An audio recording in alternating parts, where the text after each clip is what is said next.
everyone. I call this meeting to order. Welcome. 39 of the House of Commons Standing Committee on Indigenous and Northern Affairs. We acknowledge that we meet on the unceded territory of the Algonquin and Anishinaabe peoples. Pursuant to House Order of Reference adopted on Thursday, the 29th of September 2022, and pursuant to the motion adopted the same day by the committee, we are meeting to continue the clause-by-clause of Bill C-29, an act to provide for the establishment of a National Council for Reconciliation. La réunion d'aujourd'hui se déroule. Today's meeting is being held in a hybrid format pursuant to the House Order adopted June 23, 2022. Members are participating in person, in the room, and remotely using the Zoom app. Make a few comments for the benefit of the witnesses and members. Please wait until I recognize you by name before speaking. For those participating by video conference, click on the microphone icon to activate your mic, and please mute yourself when you're not speaking. L'interprétation pour ceux qui sont sur le Zoom. If you're on Zoom, you can choose interpretation at the bottom of your screen, and you can choose between the floor, English, or French. If you're in the room, you can use the headset and choose the channel of your choice. Be addressed through the chair. For members in the room, if you wish to speak, please raise your hand, and for members on Zoom, please also raise that little hand. The clerk and I will do our best to manage the order in which you speak, and we appreciate your patience and understanding in this regard. To help us with the clause-by-clause consideration of Bill C-29, we would welcome once again from the Department of Crown, Indigenous Relations and Northern Affairs, Mr. Andy Garrow, Director, Policy and Strategic Direction, Reconciliation Secretariat, Planning and Partnerships. Ms. Kate Ledgerwood, Director General, Policy and Strategic Direction, Reconciliation Secretariat, and from the Department of Justice, Dr. Sital Sunga, Senior Counsel. There are a number of sort of standard procedures that we follow in the clause by clause. I read them out last time. Would the members like me to read them out again this time, or is it still fresh in your minds? You think you got it? Would you like me to repeat the standard procedures that I outlined last time, or do you think it's still fresh in your mind? Very good. In that case, we'll get underway. So we are here to continue the clause-by-clause consideration, and the chair now calls Clause 13 of the bill. In Clause 13, we have an amendment proposed by NDP 5, proposed by Ms. Idlout. Ms. Idlout, would you like to move your amendment and describe it, and then we'll see whether we go to debate. Mr. Chair. I do. I just need to find it. As she gets ready. Yes, Mr. Baptiste. In our haste to rush the last minute of number 12 last week, we saw that Block BQ5 and Lib 4 both passed. Can you tell me, does that mean that they're both going to be portrayed in the legislation one after the other, or do we understand that to be to ensure gender parity on the board replaces the discussion around equal representation of men and women, because I think the more inclusive language was gender parity without actually saying men and women, because of the whole trying to be inclusive of people who don't see themselves reflected with any of those comments, and I'm just trying to get a sense of what we did there moving forward in that last frame of BQ and Lib 4. Thank you, Mr. Baptiste. As I explained at the last meeting, both will appear separately as brackets 2 and brackets 3. Mr. Chair, Ms. Point of order, Mr. Chair. Yes, thank you. Do you have any further questions, Mr. Baptiste? I think the point of order is going to cover what I was going to say. So, okay. Ms. Adwood, please go ahead. Thank you, Mr. Chair. Just kind of in discussions as well, it appears as though having the two is a bit redundant and perhaps not as clear as it should be. And I know that that's our goal with this legislation. So I was wondering if there is a possibility to move a sub-amendment to the BQ5 so that it's into one.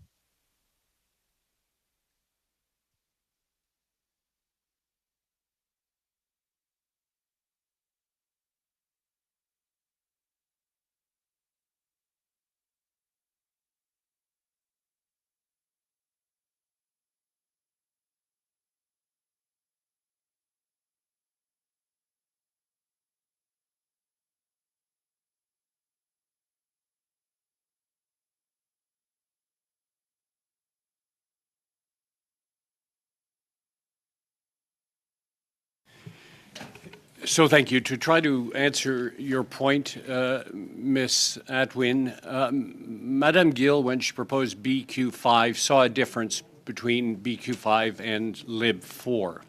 And that is why we ended up doing two separate amendments. And before we go any further, I'm going to ask our experts from Crown Indigenous Relations to express their comments with respect to that. If we are to go back and to make one amendment, BQ5, that covers everything, it would require the unanimous consent of all of the members here in this room, because it is something that we adopted on Monday. Having said that, as you know, it is still possible at report stage, should there be a decision to do so, to bring forward another amendment. So before we go any further, I will ask either Mr. Andy Garrow or Ms. Ledgerwood to comment on what we're discussing at the moment. Do you want me to speak to it? Sure. Or, I'm sorry, Dr. Sunga. Mr. Chair, ideally, the intention of this committee will be very clearly expressed in the legislation as raised by Ms. Atwin. If it is the intention of this committee to highlight equitable gender representation, those words could be used in a separate sub-paragraph, or the wording equal representation of men, women, and gender diverse persons, but I think my first suggestion would be something that I would put forward for you to consider, if that is reflective of the intention of the committee. The last part, your suggestion would be, I'm sorry, I didn't quite hear. The suggestion would be to use equitable gender representation, if that reflects your intention. Okay. Would there be any other comments with respect to what's just been said? Madame Gill. Oui, en fait. Yes, so what I understood was the fact that these two amendments are separate is that it concerns maybe two different things, aspects of representation rather. The difference between biological gender and those who, in the scientific literature, Anglophone literature, we use one term instead of two. So I wanted to indicate that there is ideally representation and this zone of parity between men and women. And then also concerning what Ms. Adwin said, and, concerning gender diversity is already included here. So I'm not sure if she was referring to proportionality or parity through including a third term, or just using the word gender and completely removing the biological sex gender term that was indicated here. So this might be something that's new here. We usually talk about parity between men and women. Maybe this is something to add, but I think that this could be coherent with what we're adding, but maybe not in point D. Maybe we should not remove gender diversity. That's also found in the question of parity if we bring these together. I know that this would require unanimous consent from the committee. So this is a lot of things at once. I'm not sure if this has been well understood, but I could answer questions from Ms. Atwin, because I know I mentioned a lot of things. Anything else to bring forward at the moment? I'm not clear whether we're accepting CERN's recommendation in her wording. I heard what Madame Gill had said. I'm just not sure if she's on board with making it more clear as suggested by the team there, or she's suggesting alternative words, because right now it's not clear to me whether we're keeping both sections that speak to the same thing in the bill or trying to combine them together as suggested by Mr. Sangha. I don't see the end of your thing, so Sangha. Okay, goes good. So that's my question: is Ms. Sangha's wording good with the committee or not? Well, at the moment, the situation is what we determined on Monday afternoon. So there'd have to be a unanimous consent to make any kind of revision.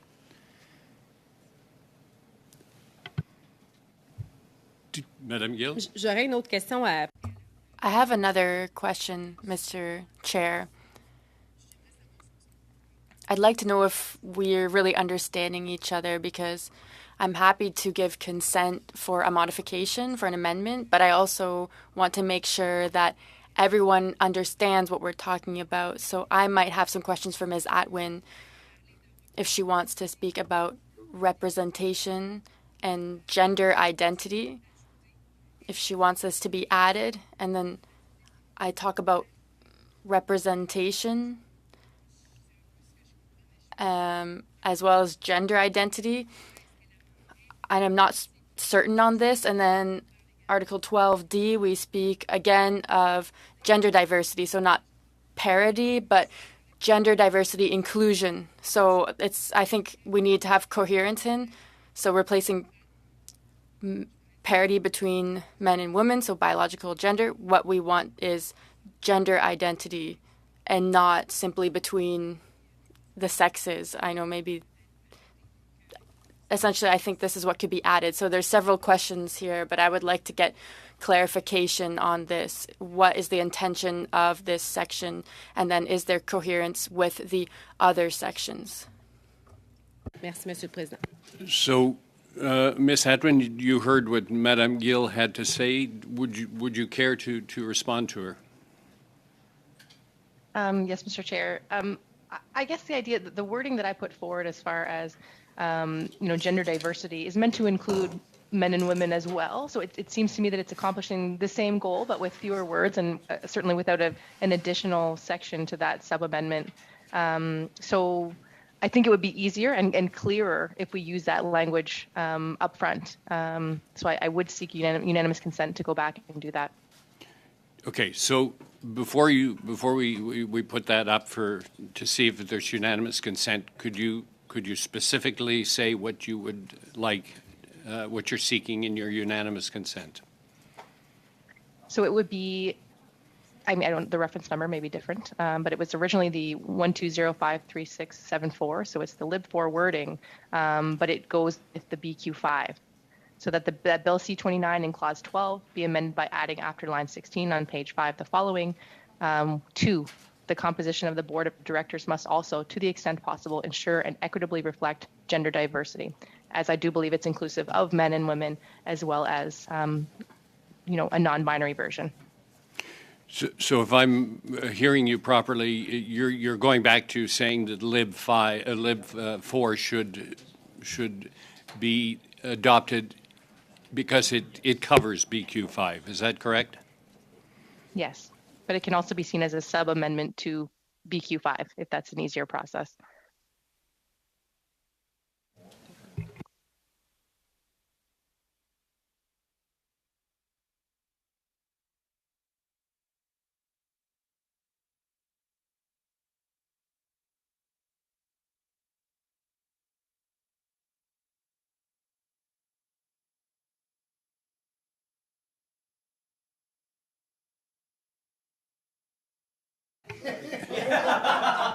So order, please, order.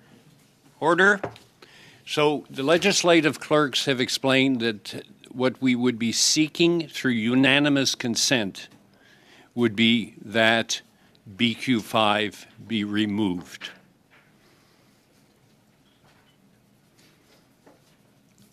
Does anybody wish to comment on that?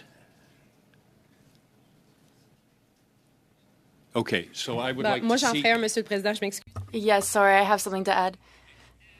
I can't raise my hand. No problem. I just want to mention that there was a stronger term when we speak of parity. Here we're speaking of equitably reflecting gender diversity. So it seems not very clear to me. So it's not a problem for me. We can leave it this way. I can accept that. The legislative clerk has told us that the only choice we have here, given the amendment suggested by Ms. Edwin, is to take out BQ5. Okay, no problem. Consent for BQ5 to be removed. Ça me va, je vais le donner. Donc. That's fine with me. I can maybe make it easier just saying that it's perfectly fine with me. Thank you. That's very nice of you. I'm not quite sure how to say this, but it is the unanimous consent of this member of this committee that Amendment B5 to Clause 12 be removed.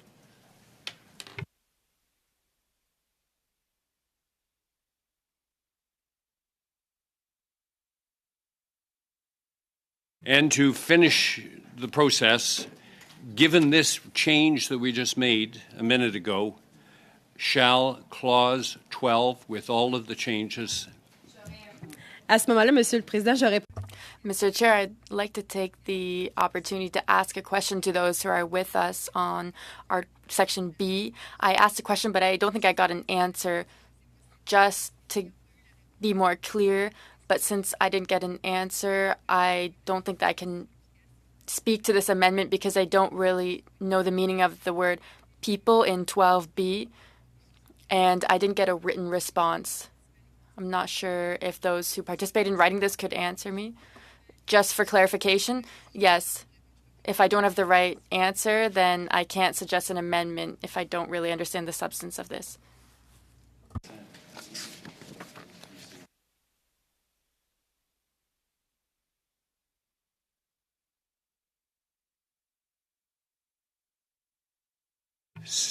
Malheureusement, Madame Gill.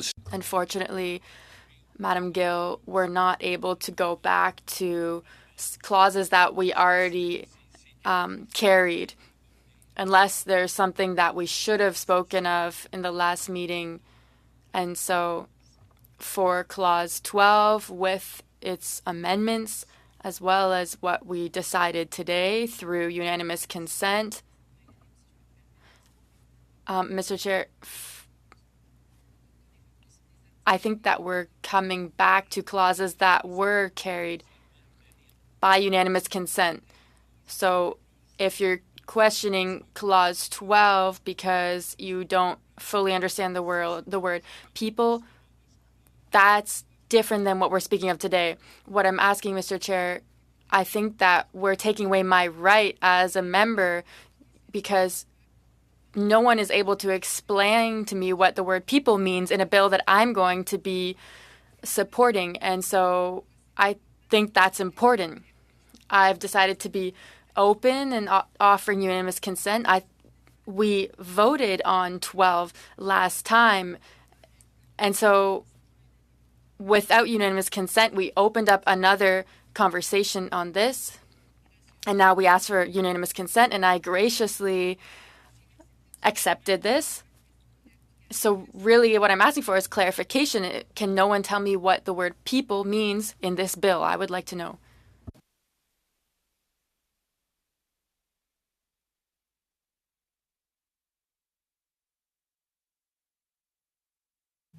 Alors, Madame Gill, avec... So, Madam Gill, the clerk has advised me that you can ask this question. However, if this leads to an amendment, this would require unanimous consent. I'm in complete agreement with you, Mr. Chair.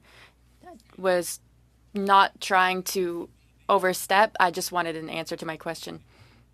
So can we ask our witnesses to answer this question concerning the definition of the word people, or persons, rather? So speaking of Inuit and Métis, I asked certain witnesses what they mean by other peoples of Canada, and I asked for a written response, but things go really quickly with the committee, and so I wasn't able to get an answer. I don't know if it will be or has been sent, so I was wondering if you could clarify what it is meant by other peoples in Canada. Thank you. Thank you, Mr. Chair.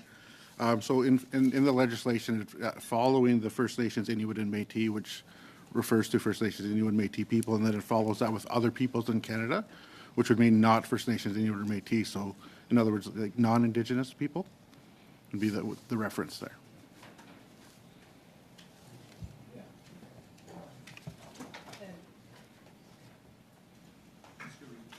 Est-ce que vous voulez faire un suivi, Madame Gill? Would you like to offer a follow-up, Ms. Gill? So we're talking about peoples, meaning those who are non-Indigenous, and it's in the plural form here. So I would imagine if we were able to say Aluktan, we would have, but the choice is to say other peoples. That's correct, yes. Il y avait un ou dans ma question. Sorry, there was an or in my question. So are we able to define who these peoples are? Because Aluktan is not the same as peoples. So I mean, it's difficult to define because it's really reflective of the clause that's right in front of it, which is First Nations, Inuit, or Métis. So it's meaning other peoples than that.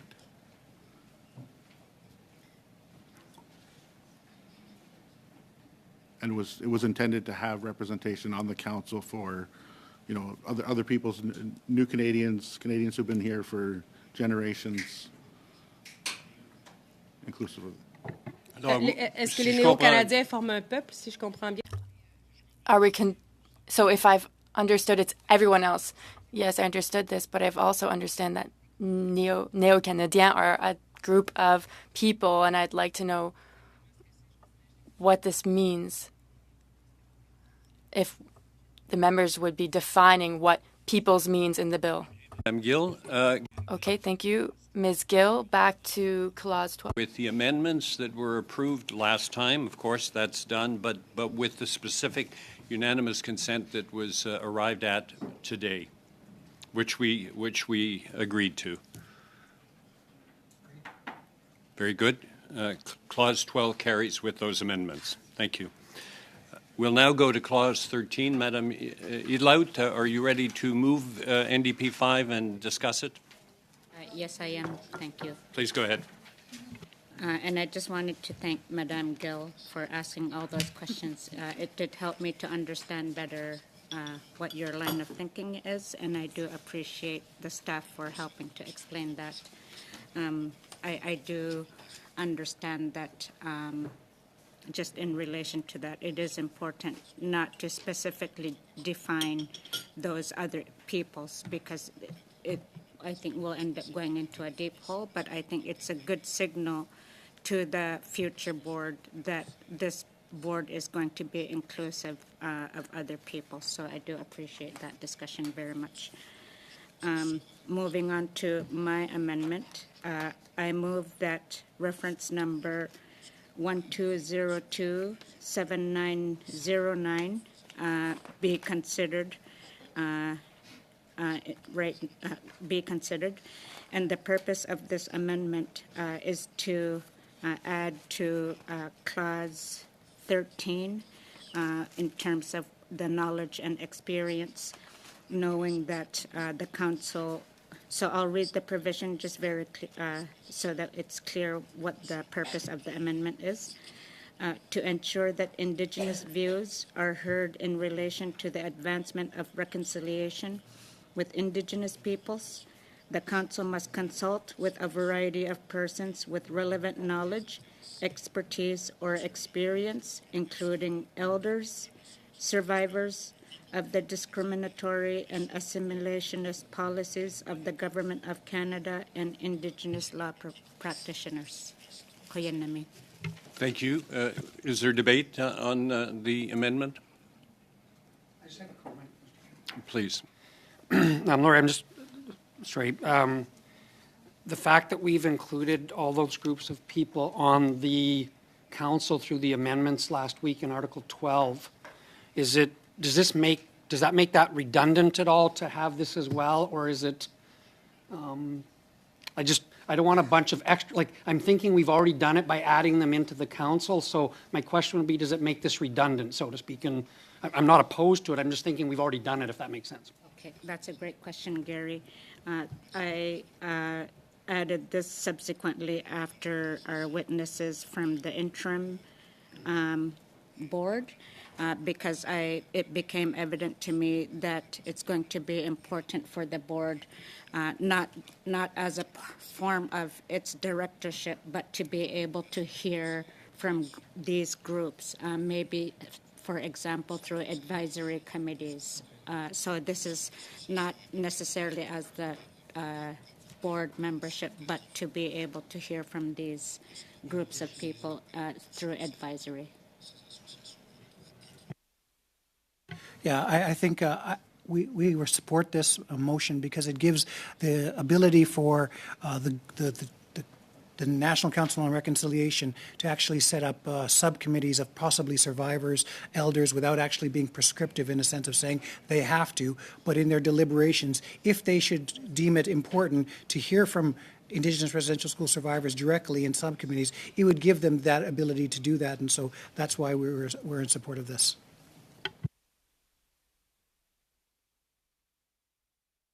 NDP 5 carry. I see unanimity. Shall Clause 13 with amendment, NDP 5 carry? Carried. Shall Clause 14 carry?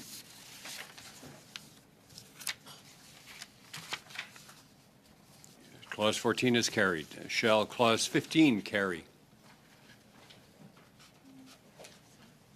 Clause 15 is carried. Clause 16. We'll begin with Amendment PV2, which is deemed move already, as Ms. May will know, and an additional notice to everyone: if PV2 is adopted, CPC 10 and Lib 5 cannot be moved as they amend the same line. With that in mind, Madam May, Ms. May, would you like to discuss your amendment before we go to debate? Thank you, Mr. Chair. And I'm good with Madam or Mademoiselle or Miss or whatever you like, but I need to begin, and I hope you'll forgive me for this for just a moment. This is my first time appearing before the Indigenous Affairs Committee, and the nature of my involvement procedurally is unusual. So I just want to canvass that quickly for members. I'm here as a result of a motion that this committee carried. Under the fiction, and it is a fiction, that committees are the masters of their own process, identical language passes in every committee at the same time every year following an election to limit my rights.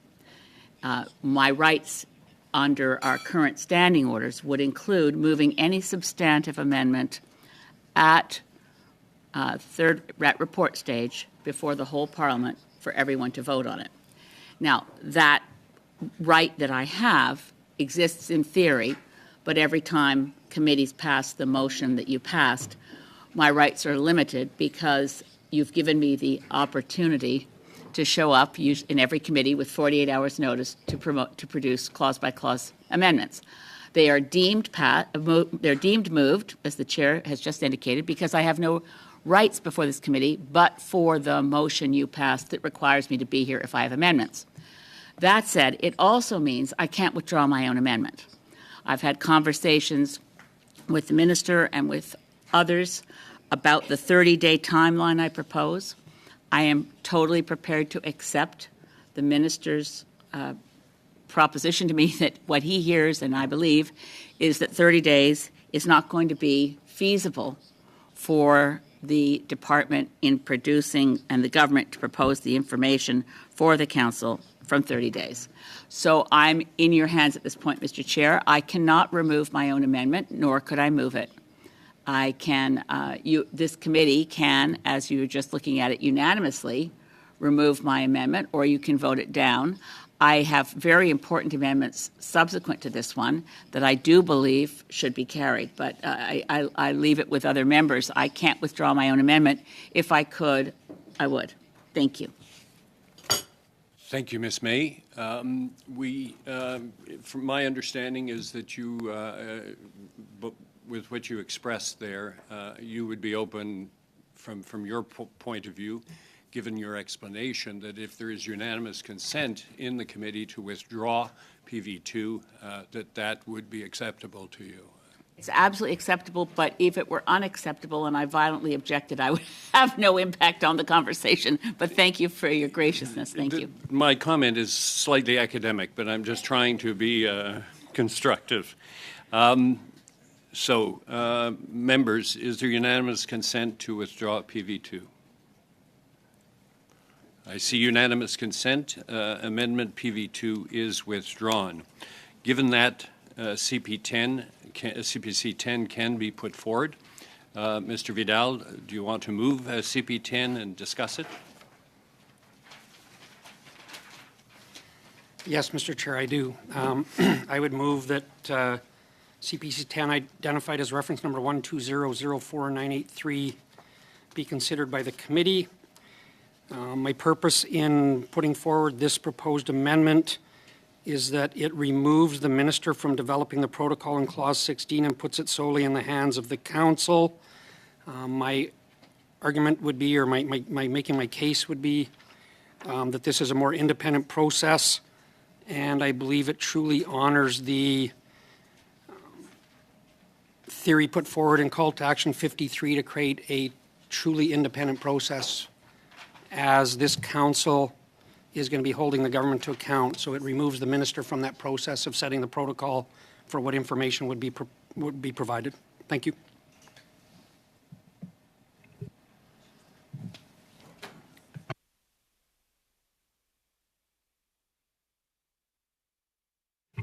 Thank you, Mr. Vidal. And just a reminder, as I said before, if CPC 10 is adopted, then Lib 5 cannot be adopted because it affects the same line.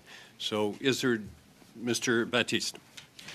Yes. I'd really like to hear from the technicians on this framing right here, because I do believe that there is an importance of having the minister involved to work collaboratively with the council on various things. I can understand Mr. Vidal's wish for independence, and I share that wish to see independence, but where it's beneficial for the minister to be collaboratively working with the council on things, especially since, while we've had one fund set aside in this budget, it's possible in subsequent years that we might need to, for that collaboration, to discuss finances, to discuss further movement. And I think that the discussion that takes place between the minister and the council is very beneficial for the future of this council. And I'd like to hear from the technicians if they would give us a little bit of sense of what this clause on protocol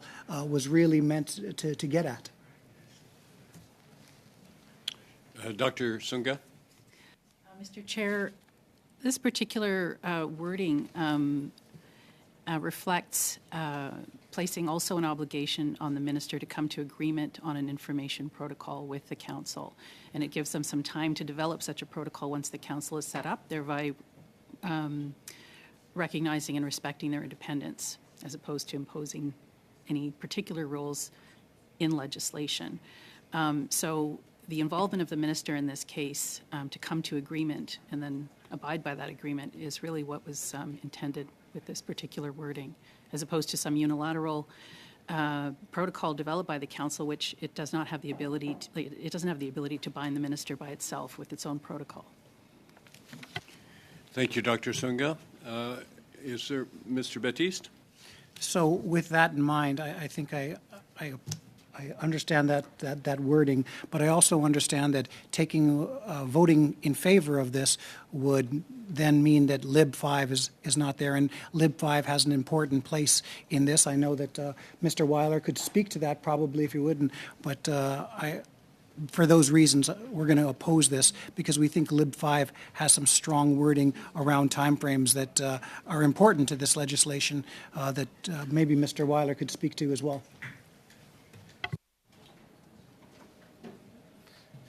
Yeah, Mr. Chair, if I... One moment, Mr. Weiler.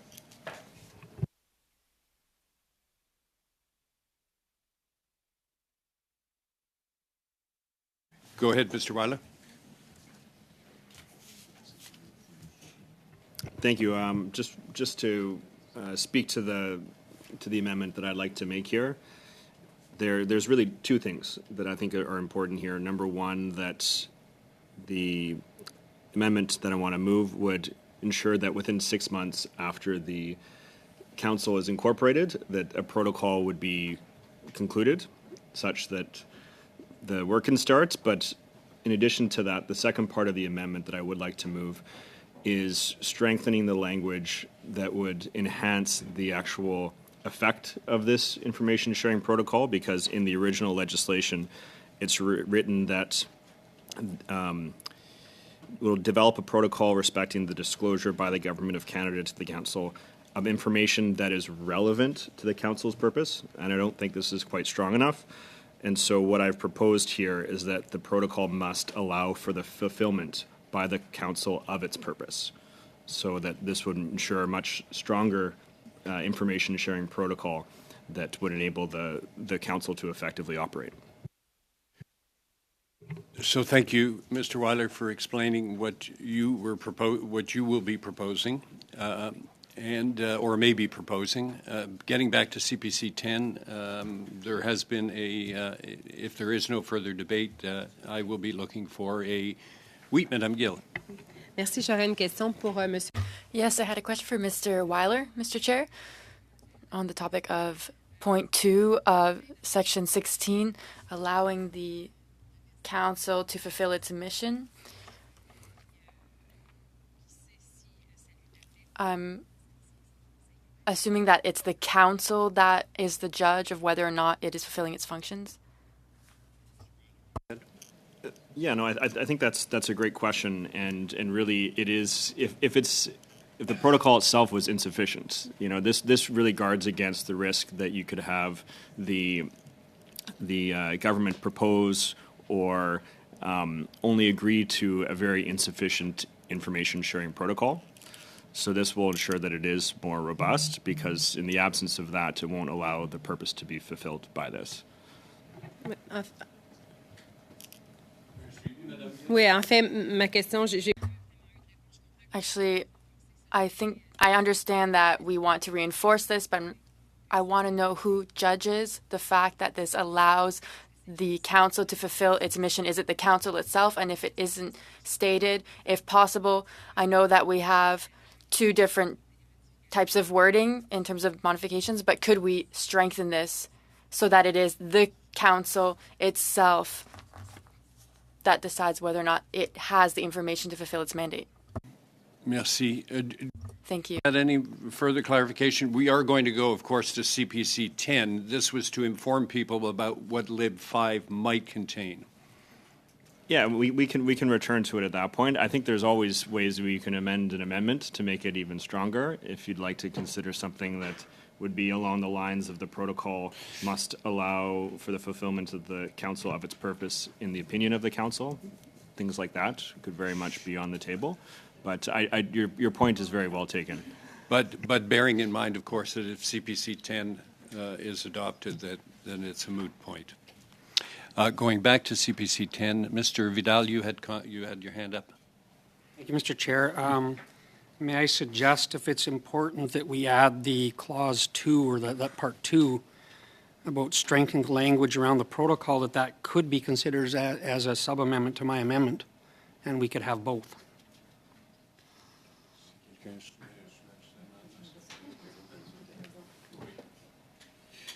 Would anybody in the room wish to propose a sub-amendment?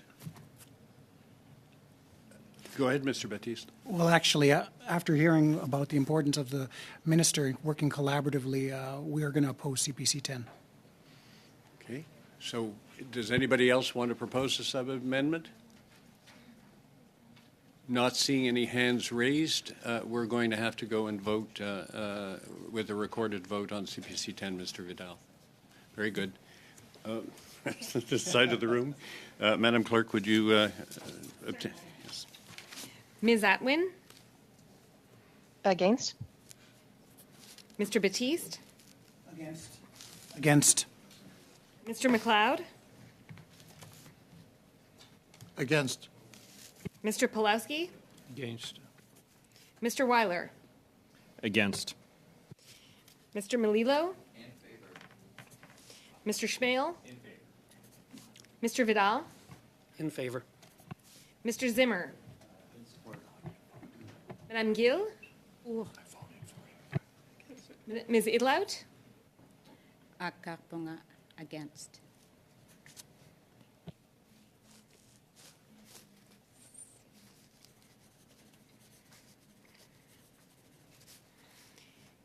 Yeas 5, nays 6. Pour 5, contre 6. Thank you, Madam Clerk. I declare that CPC 10 amendment is not carried. We'll now go to Lib 5. Mr. Weiler, would you move Lib 5? Thank you, Mr. Chair. I gladly move Lib 5, which is under the reference number 1204960. And I feel like I'll be repeating myself again if I go It's through your choice. it. It's your choice. Maybe I'll just leave it at that because we just did that. Very good. Is there a wish to debate? J'aurais Not peut-être seeing- un sous-amendement ajouté. I might have a sub-amendment to add, but no debate. Proposer un You'd like to suggest a sub-amendment? Yes, Mr. Chair. Very simple, given what my colleague stated earlier, that the protocol must allow for the council to fulfill its purpose, but I'd also add that the council, on notice of the, be able to fulfill. In any case, I will be writing this out so that people can debate on it. And while we await the written sub-amendment proposed by Madame Gill.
has been sent to you for examination, so I'll give you a minute to look at it, and then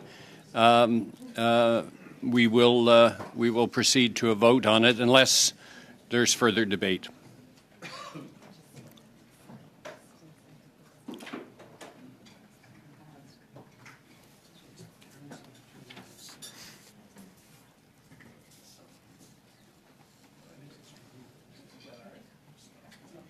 So the sub-amendment should be on your cell phone.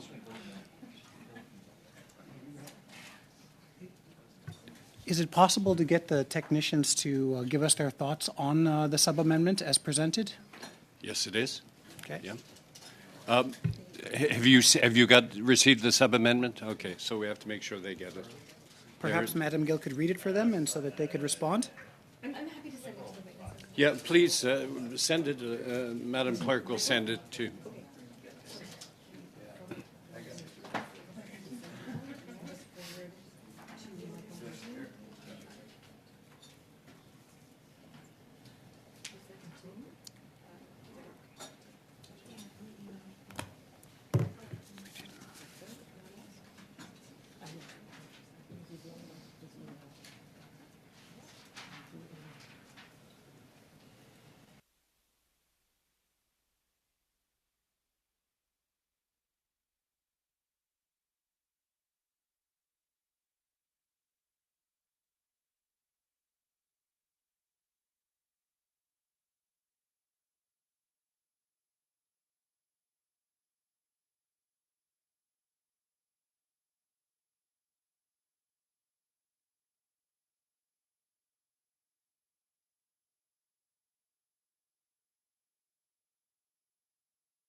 Ms. Ledgerwood, would you like us to suspend so you can talk about it some more, or are you pretty well ready to give your opinion?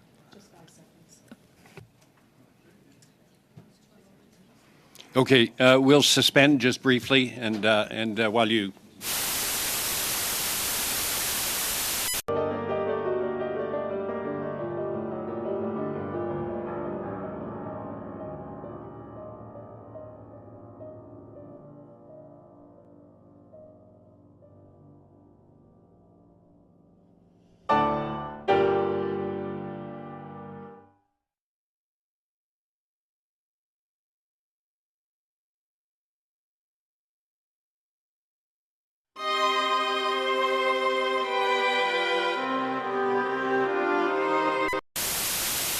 Crown and Indigenous Relations. Go ahead, Ms. Ledgerwood.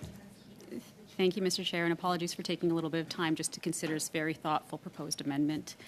Perhaps I'll just provide a little context, if possible, around what was originally envisioned for the information sharing, the protocol.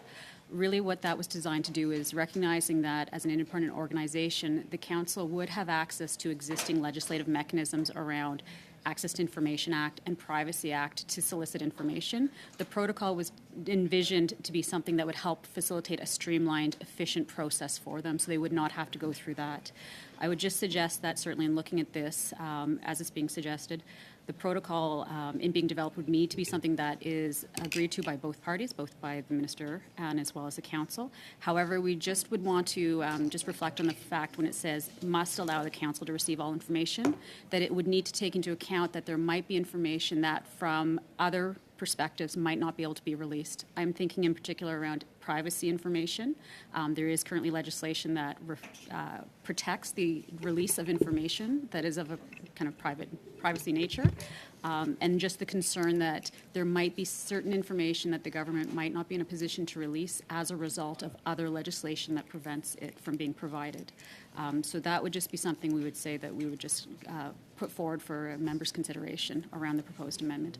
I don't know if my colleague from Justice would like to add anything to that point. No, I think you covered it. It really, there is a regime in place to protect personal information, and we want to make sure that that this law is in accordance with that broader information management regime that's governed by legislation. So thank you very much. If I understand it, you need to do some further research to make sure that it's in accordance with other legislation.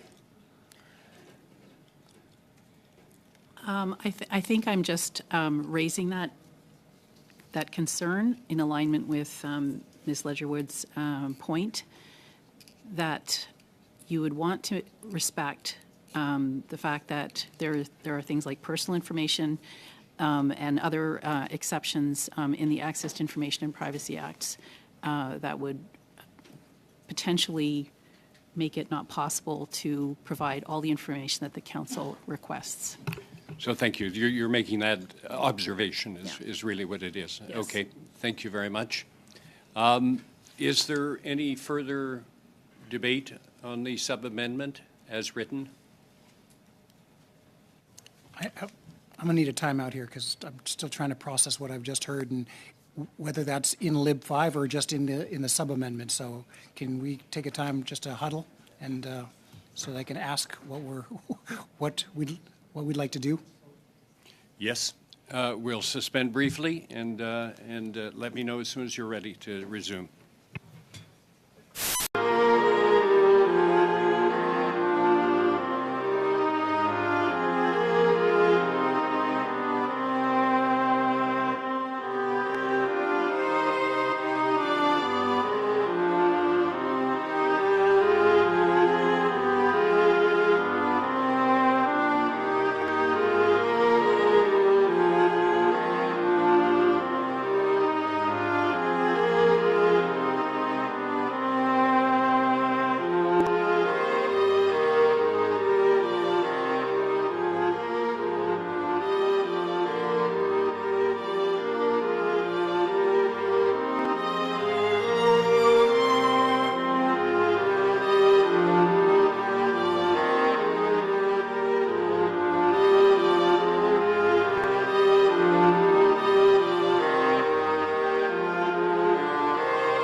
Mr. Baptiste?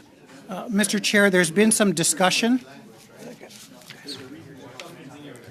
Mr. Chair, there's been some conversations between the parties, and based on what we've heard, I know that I can't sub-amend a sub-amendment, but I'm wondering if we can seek unanimous consent to approve the wording with, before all, just to put in the word, to the extent possible, all. So thank you, Mr. Baptiste. Under normal circumstances, we would vote on the sub-amendment, and if it was defeated, a new sub-amendment could be proposed to the effect that you're talking about. But in this particular case, you tell me you've talked to everybody. So we could look at this from a unanimous consent point of view, as long as it is very clear to everybody exactly what that minor change to the sub-amendment is. So could you spell it out one more time for everybody to hear, and then I'll seek unanimous consent. And then we'll have to check that the French is also in proper form. So before the words all information, we would suggest the amendment be to the extent possible, all information, based on the privacy concerns raised just now. And okay. So the legislative clerk will read what she has interpreted you to have said. So in English it would read, the protocol must allow the Council to receive, to the extent possible, all the information it judges relevant to fulfill its mission. Et en français, And in French, the protocol must allow the Council to receive, to the extent possible, all the information it judges relevant to fulfill its mission. Alors, est-ce qu'il y a consentement unanime à ce sous-amendement? Unanimous consent for this sub-amendment. Que tout le monde est d'accord. I see that everyone agrees. Madame Gill, with a slight revision by Mr. Baptiste, sub-amendment to Lib 5 carries. Shall Lib 5, as amended by the sub-amendment, and the friendly additional words carry? Carried. Very good. And without repeating myself, shall Clause 16, as amended, carry? Very good. We'll now proceed with a new clause, 16.1, which is really PV3, Amendment P3, which is deemed to be moved. Ms. May, would you like to explain PV3 before we go to debate it? Absolutely. Thank you very much, Mr. Chair. It is a long amendment, but I hope the wording is familiar to all of you. This is the very same language that's found in the calls to action of the Truth and Reconciliation Commission, on which this legislation is an important step to fulfill those recommendations and those calls to action. So the legislation, C-29, fails to include the actual requirements of the contents of the minimum requirements of the annual report. I've had some conversations informally with other members and understand a desire not to be prescriptive and say that that's the only thing that the annual report must cover.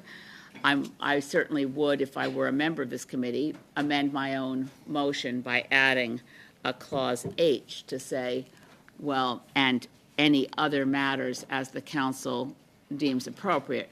But I do think it's important to, at a minimum, include the mandate of the calls to action of the Truth and Reconciliation Commission as they appear in the report. I think it would be most unfortunate, Mr. Chair, if in the first few reports that the council tabled or that the minister tabled based on what the minister must submit to the council an annual report, imagine if it didn't include any of these things that the Truth and Reconciliation Commission required. It would be a very large failing of our process here in this committee if a report was tabled by the minister and future minister, this minister, 20 years from now a minister, whatever, who decided, I don't want to let the public know or the council know the number of Indigenous and non-Indigenous children in care. I really don't think I want to share the comparison of the funding for education of Indigenous children on and off reserves. These are the minimum requirements of the calls for action of the Truth and Reconciliation Commission. And I hope that colleagues around the table will see the benefit, even if you feel that you want to amend it to make sure that you're not ruling out other things that the minister might want to. And I don't think when there's a list of things, an annual report setting out A through G, that in any way, given the context of the whole act, restricts what the minister would be able to put in a report to council.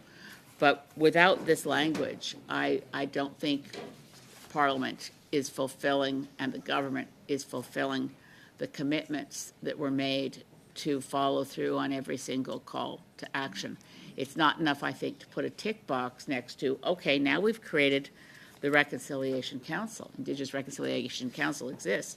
I think the calls to action, it's only a few paragraphs, but they're highly specific. And I really do think it's an error, however well-intentioned. It would be a serious mistake to leave out this language. Thank you, Mr. Chair. Thank you, Ms. May. Is there a wish to discuss? Mr. Baptiste?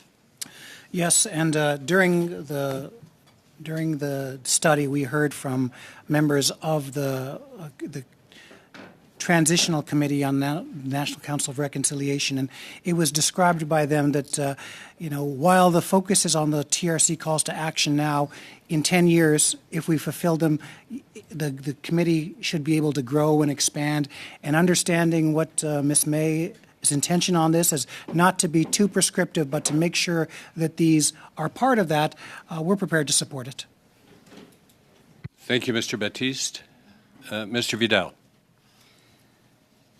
My only comment would be in CPC 3 that we supported altogether on Monday is we've already included language that would say to monitor and report on the progress made on the measurable outcomes, including in relation to the Truth and Reconciliation Commission of Canada's call to action number 55. And as I explained on Monday, the absolute intent of that addition was to include these specific things, but not limited to those specific things.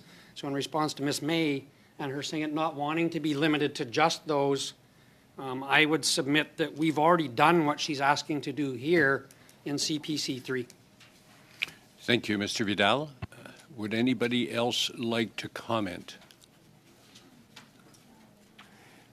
So, not seeing any more comment. Madame Gill? Monsieur le Président, c'est peut-être... Mr. Chair, just for coherence, would this be in 17.1? Because it says 16.1. It seems like this is more related to the annual report. So in this case, what would happen is if PV3 is carried, this would create clause 16.1 with all of the words in PV3, even if it's not on the protocol. No, that's fine. Thank you. Ms. Sidlow, did you have your hand up? Yes.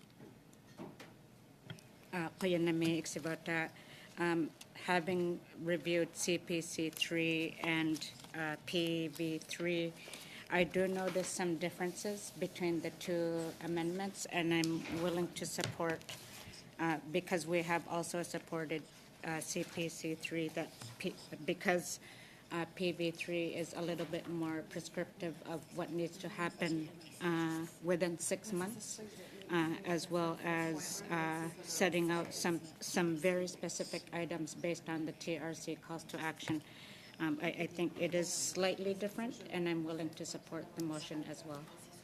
Thank you, Ms. Sidlout. Mr. Weiler? Yeah, maybe just briefly to respond to Ms. Gill's question here. I think the annual report's separate. The annual report will be submitted by the council itself. This, I think, does fit under the disclosure of information, but it would be separate from the protocol that will be first developed, and this would be an ongoing thing. So it would be part of disclosure of information, but separate from the protocol that would be the first act that would be done. Thank you. I'm going to put this to the vote, so the question is, it concerns whether we will vote in favor of Amendment PV3. I'd like to do a recorded one. Shall PV3 carry? Ms. Atwin? 4. Mr. Batiste? In favor? Mr. McLeod? In favor. Mr. Pulowski? In favor. Mr. Weiler? In favor. Mr. Lawrence? We believe it's redundant against. Mr. Melillo? Against. Mr. Schmale? Against. Mr. Vidal? Against. Madame Gill? Ms. Idlout? Ang nga support.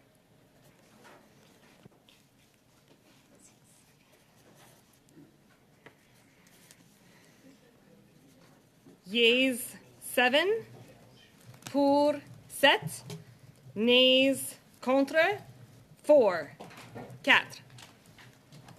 Thank you, Madam Clerk. I declared PV3 carried.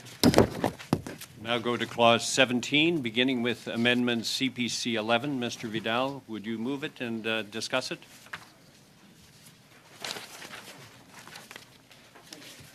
I keep waiting the wrong amount of time for that light to come on. Thank you, Mr. Chair. I would move that CPC 11, identified as reference number 119-61197, be considered by the committee.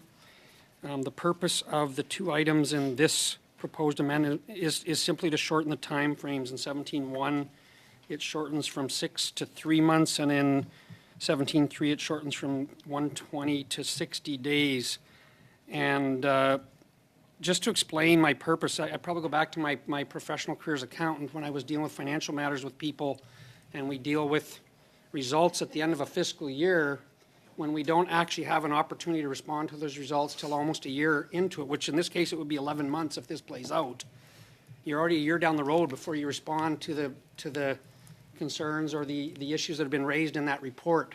And so my purpose on this would be simply to shorten the time frames to potentially a 5-month window rather than an 11-month window, so that the government of the day can be more reactive to the recommendations that are coming from the council. And I think that's pretty clear on kind of what my purpose is there. Thank you, Mr. Vidal. Is there a debate? Mr. Batiste? Yeah, I'd like to hear from the team on what their thoughts are on the reasonability of this timelines. We see this as possibly being difficult to achieve, and as government, we want to make sure that we hit some of our timelines, and when we don't hit our timelines, we often get called out in the House for that. And so it's for us to see if we're creating reasonable expectations from the timelines that are within this amendment. So do any of our witnesses care to comment?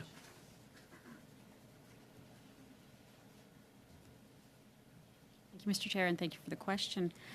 In terms of the reasonableness of timelines, perhaps I'll just provide a little context of how the original timelines were identified for this.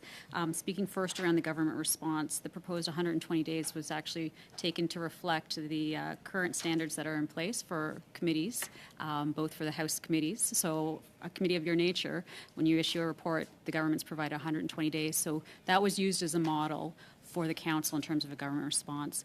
For the initial council, I think, while I'll allow my colleagues to speak to this if they have more knowledge around it, I think the 6 months was to ensure that the council was provided with adequate time to be able to produce a very thoughtful report, given kind of the breadth of work that is anticipated before it, especially with, as we know, end of fiscal year certainly can be quite busy for this organization as it's being set up, and wanting to make sure that the 6 months was we'll say maximum time, but that it does not prevent them from reporting earlier. And certainly we'd be ready to respond if it did come in earlier, but wanting to ensure there's maximum flexibility. And 6 months was seen as what would be able to provide that. I don't know if colleagues want to add. I'd just add one thing. If it also reflects the requirements for disclosure of information, so allows for time for that to happen. So in expecting that there will be the council on an annual basis will determine what their information needs are, and having the government the time to respond to that, and the council being able to analyze that information and developing the report. So that was also factored in for that 6 month timeline. Thank you. Thank you. Mr. Batiste? based on those very thoughtful considerations and the consistency, I think, that which we've looked at from committees all across Canada, we will be opposing that because we feel that while I'm in a hurry to see reconciliation in Canada, I don't want to rush things and make mistakes.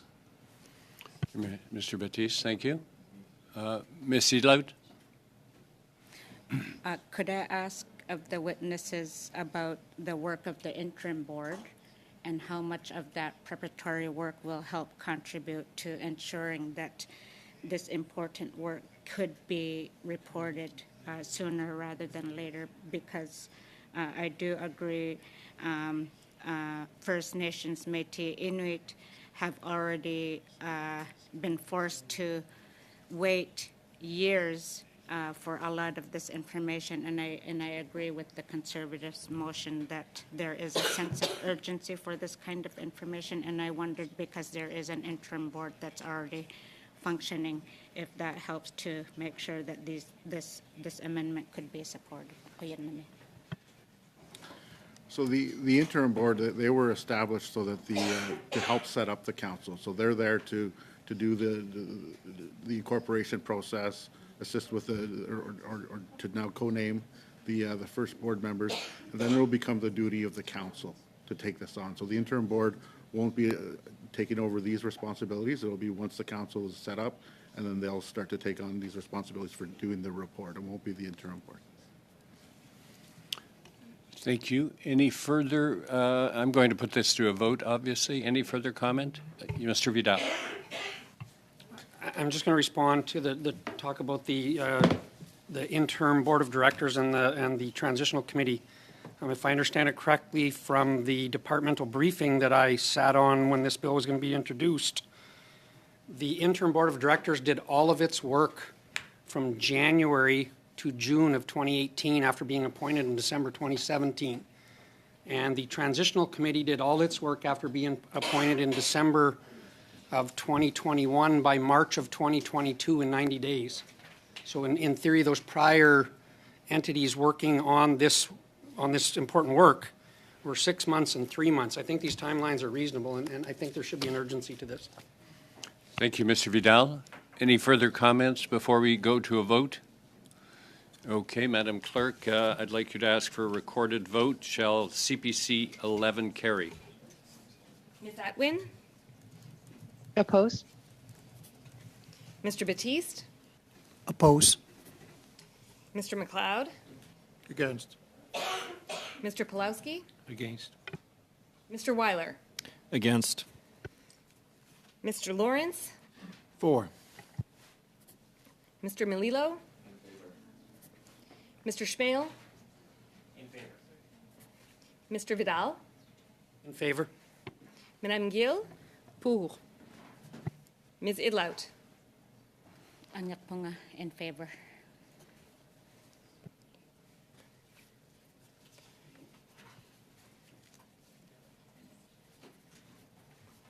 Yeas pour 6, nays contre 5. So thank you, Madam Clerk. I declare CPC 11 carried. So now we'll go to PV4. 2 comments here. Of course, PV4 is deemed already moved, but secondly, this is one of these similar situations that we've experienced before. If PV4 is adopted, then NDP 6, CPC 13, and G3 cannot be moved as they amend the same line. So bear that in mind as we go forward. With that, Ms. May, would you like to speak to PV4? Thank you, Mr. Chair. I haven't had an opportunity before. Je ne vais pas l'explanation pour. I didn't get an explanation on PV. It is the Green Party.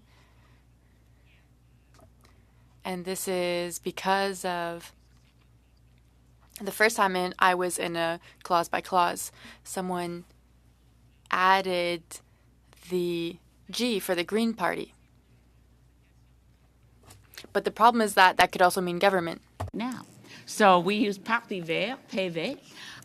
This is again an attempt to ensure that Bill C9, as closely as possible, tracks the recommendations from the Truth and Reconciliation Commission. And in C29 at first reading, the role of the Prime Minister in tabling the report was replaced with the Minister. Now, I see by looking ahead, and as you've noted, obviously, Mr. Chair, if my amendment were accepted, the government's amendment, which the G doesn't stand for Green Party, it's the government, and they're not very green. So I'm just moving along here. It's a small dig to cheer up my conservative friends. Here's the thing. In this So let's government try amendment, to refrain from editorializing. I know. It's really hard when I get my moments, you know. So here's the thing. The G3 amendment does, in fact, ensure that the Prime Minister has a role in this council, which had been removed in first reading. It's now close. If G3 is carried, clearly the bill will track much more closely to what was recommended by the TRC. So my amendment is, I would really be very forcefully arguing for my amendment if G3 didn't exist. So I can't vote on my amendment. I put it to you that it's an attempt to make sure the Prime Minister has a requirement of engagement in tabling the report. And in that light, I'll leave it to you. I won't be, as long as you pass G3, I won't feel that my efforts have come to naught. Thank you. Thank you. Mr. Baptiste. And I think this is one of the ones that we've done a lot of good work around the table in strengthening this one. I think that in discussions with the Prime Minister, he was open to this and actually quite excited about the possibility of being the first Prime Minister to table a statement on this, and that's why we have G3. It's quite consistent with the CPC 13, which is a shock to me, but but with that said, we do feel that it's appropriate for the Prime Minister to table the government's response. However, as the committee is a National Council of Independent, we feel that it's probably better that the Speaker or tables the report or someone else tables the report on behalf of the Council. And that's why we feel the wording in CPC 13 and G3 is much more stronger than that provided by the Greens and the NDP for that reasoning. And whichever one that we decide to support is fine, but we think the wording of CPC 13 and G3 are most consistent with what we want to do here. And so for that reason, we'll be voting against. So, if there's seeing no further debate, I'm going to ask for a vote on PV4. Being asked to suspend for a second while I confirm with my team that I've said the right things. Okay, so we'll suspend momentarily.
Amendment PV4 shall carry. Madam Clerk? Before we vote, before we vote, I just need some clarification before we vote, because isn't it better to do a sub-amendment to replace Prime Minister with the Speaker, and then that approving the sub-amendment will mean that we don't need to discuss the rest of the similar amendments? There are better ones coming? Yeah, the same one, yeah. Consistent with what Ms. May said, we feel that by voting down instead of amending them, that we can just cover it with CPC 13 and vote on that one.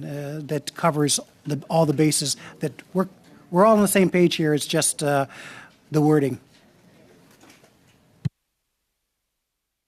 Does that answer your question, Ms. Idlout? Very good. Let's proceed with the vote, please. Ms. Atwin? Against? Mr. Batiste? Against. Mr. McLeod? Against. Mr. Pulowski? Against. I'm sorry, I didn't hear that. Against. Mr. Weiler? Against. Mr. Lawrence? Voting with the Liberals, nay.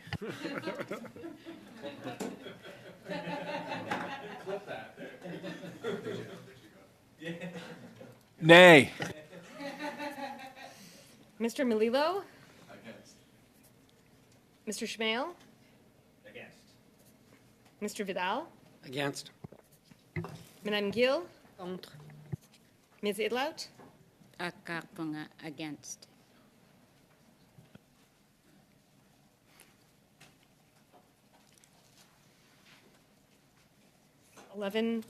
Against. Thank you, Madam Clerk. Based on that, PV4 does not carry. In the next order, we're going to NDP 6. Same rationale. Our government will be voting against because of CPC 13 will cover that in better wording. Thank you, Mr. Batiste. Any other comment? Ms. Idlout. Can I just move to withdraw my motion? I beg your pardon?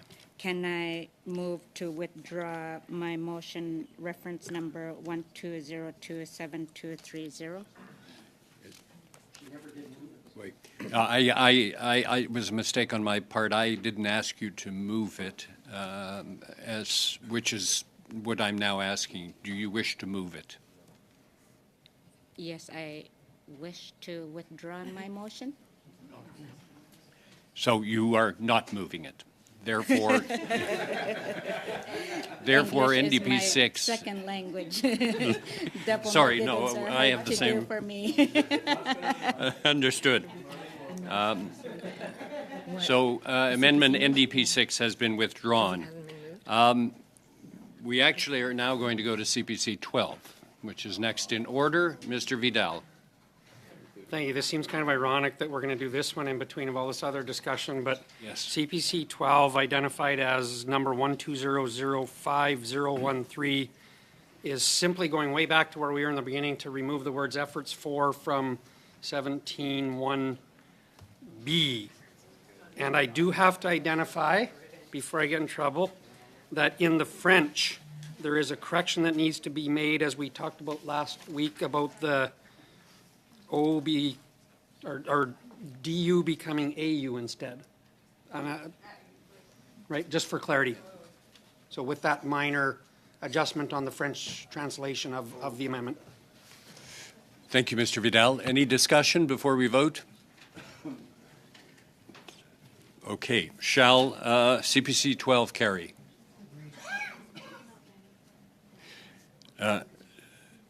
CPC 12 is carried. We'll now go to CPC 13. Mr. Vidal? Mr. Chair, simply move CPC 13, identified as reference number 119603888.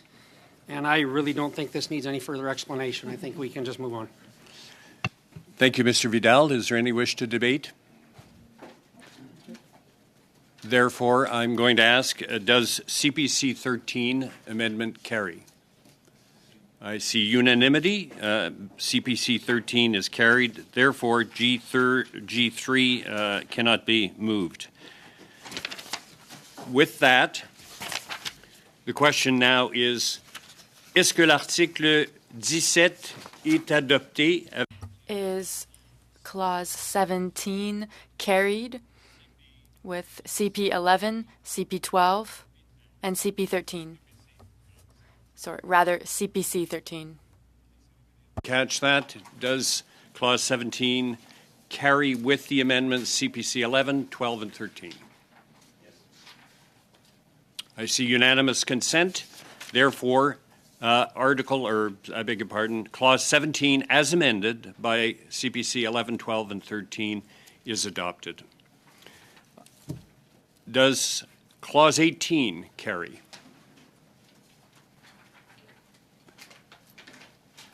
I see unanimity. Clause 18 is carried. Shall Clause 19 carry? I see unanimity. Clause 19 is carried. Shall Clause 20 carry? Once again, I see unanimity. Clause 20 is carried. We'll now go to the preamble. And with that, I will turn to Ms. Idlout to move NDP 7 and perhaps discuss what's behind the amendment. I move that the reference number 12043323 be considered. The purpose of this amendment to the preamble is just to put it into better context about why reconciliation is so important, to state the fact that Indigenous peoples had thrived before colonialism, that they managed and governed their own Indigenous lands, and since the arrival of the settlers and colonization, Indigenous peoples have experienced assimilationist policies which must be addressed through reconciliation. Thank you. Is there discussion on NDP 7? So I shall put NDP 7. Oh, Madame Gill, excusez-moi. Merci, Monsieur le Président. Thank you, Mr. Chair. I was wondering if it would be possible to add mention to the British Crown, because we speak of colonization, but at the same time we speak of state policy, and so I'd like to add the British Crown to the third paragraph. Alors, est-ce que vous pouvez lire le troisième? So could you read the third paragraph as you would like it to be amended? Yes, I can't say the arrival of the Crown, but since the arrival of the settlers and colonization, I'd have to find a way to add that in, actually, Mr. Chair. So the British Crown, Indigenous peoples have experienced assimilationist policies which must be addressed through reconciliation. We would just like to add that into the list. So you'd like to add the British Crown. That, under normal circumstances, would require a sub-amendment, but we'll see what people have to say. Madame Idlout? As much as I appreciate the intent of the proposal, I would be inclined to reject it, because then we would also have to add all the other settler groups that had their colonial policies, like the Hudson's Bay Corporation, the churches, all these other places that had quite negative impacts on Indigenous people. So I'd rather prefer that we focus on just the arrival of settlers and colonization. Very good. Thank you, Ms. Idlout. Any further debate on the... J'aurais, pour répondre à Madame... To respond to Ms. Idlout, I agree with her with what she said. When we speak of settlers, it's usually on an individual level. And when we speak of colonization, so is each individual responsible? Yes, in a certain way we are collectively, but I was thinking of something stronger.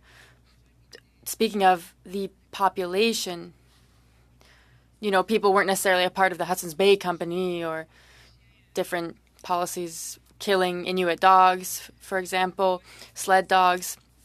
So what I'm saying is it's not necessarily the individual, it's the structure.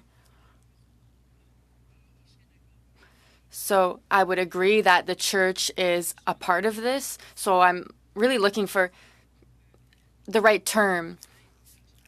But maybe something broader than the British Crown, I would agree with that. But I just don't want it to be individual settlers. I don't think that's specific enough.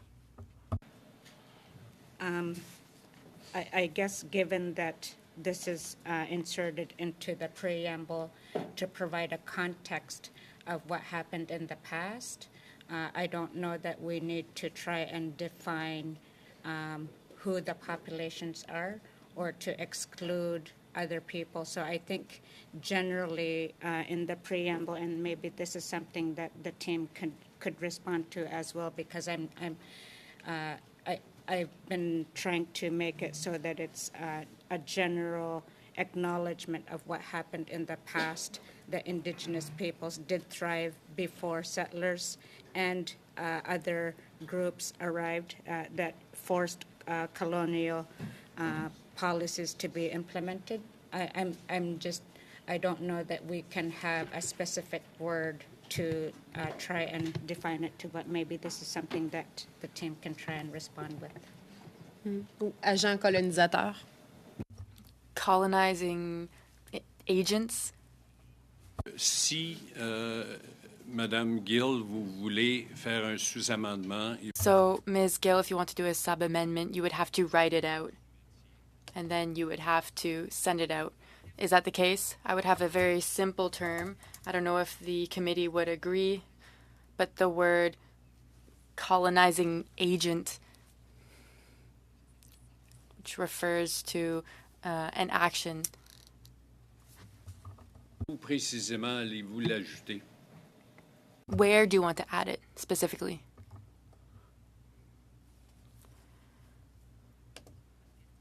That's a good question. I just don't want this to fall on settlers themselves. So is it maybe just removing settlers so that it's just colonization in general, so that we're not speaking of individuals, but of... You know. So I need something specific, Ms. Gill. Yes, I know I'm speaking with Ms. Idlout at the same time. I know that settlers is also an academic term that is generally used, and it's not meant to focus only on settlers that were individuals, but again, just to remind you that this is as a part of the preamble to provide context of what the realities were, that there were indeed settlers and people, agents, both that were having negative impacts on the lives of Indigenous peoples. And I think that encompassing it as arrival of settlers and colonization provides that context to show why reconciliation is so important. Alors, Madame Gill? Ms. Gill? I think the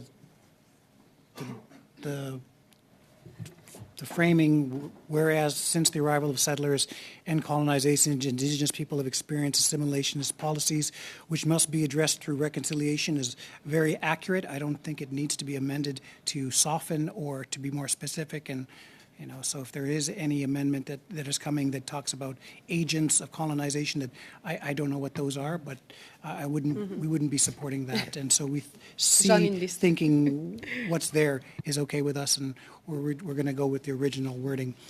Thank you, Mr. Baptiste. Peut-être pour clore, Monsieur le Président.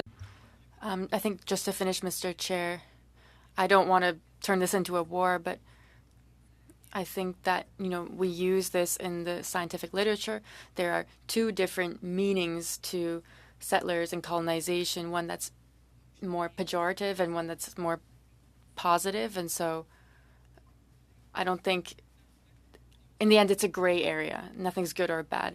So for me, it's since colonization itself. I think that it's the date we really want to underline here, and this corresponds with colonization. So I thought of removing settlers, but in the end, I'm in agreement on the impact of colonization. I just wanted to focus more so on a movement than an individual. Madame Gill. So just to be sure, Ms. Gill, would you like to move a sub-amendment? Yes, I would just like to say since colonization without settlers, but if not, it's not a problem. Great, thank you. I'm going to ask whether NDP 7 shall carry.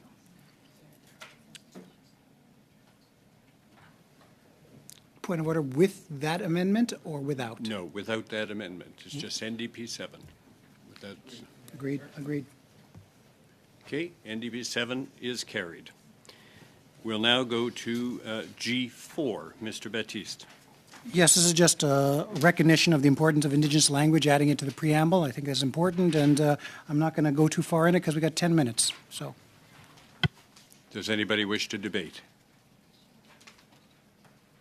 Madame Gill, est-ce que vous êtes correct avec ça? Are you okay with this? G4. Non, mais des fois. No, but sometimes I miss you. I don't want to do that. Microphone is not on. Okay. So, shall G4 carry? G4 is carried. We'll now go to NDP 8. Ms. Sidlaut, would you like to move NDP 8 and discuss? Number 12026958, and also known as NDP 8, be considered. The purpose of this amendment is to add to the preamble that progress being made towards reconciliation, including in relation to respect for and the protection and promotion of the rights of Indigenous peoples, be added. Any debate? I see agreement. Therefore, NDP 8, as moved by Ms. Sidlaut, is carried. Now go to CPC 14. Mr. Vidal. Thank you, Mr. Chair. I would move that CPC 14, identified by reference number 119-57466, be considered by the committee at this time. The purpose of this amendment was simply to get rid of some of the language that said including as appropriate through the provision of information relevant to its purpose. That's the part that's being removed. The purpose was just to strengthen the language around making sure that information identified in call to action number 55 is going to be provided. It was just simply strengthening language that I thought was maybe softer than it had to be. Thank you, Mr. Vidal. Any debate on this amendment? Seeing no desire to debate, let me get, oops, I jumped ahead. CPC 14 is carried. Est-ce que le préambule est adopté? Shall the preamble carry with everything that we just discussed? Yes, unanimous consent. So the preamble is carried with the amendments that were discussed. Carry.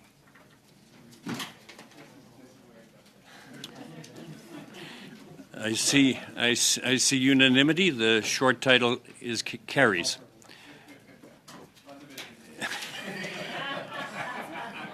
Est-ce que le titre est adopté? Shall the title carry? I see people have spotted the finish line here.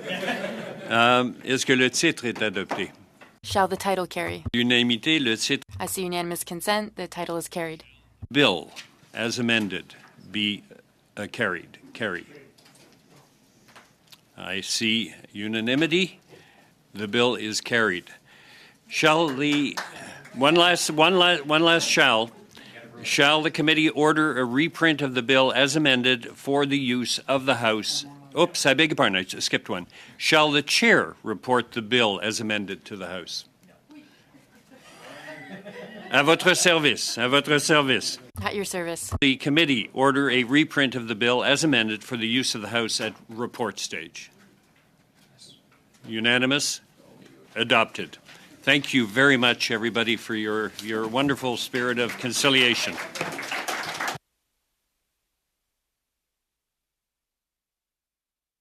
Comment. We were going to go into committee business, but given the late hour, I propose that we adjourn. Do I have your consent for that?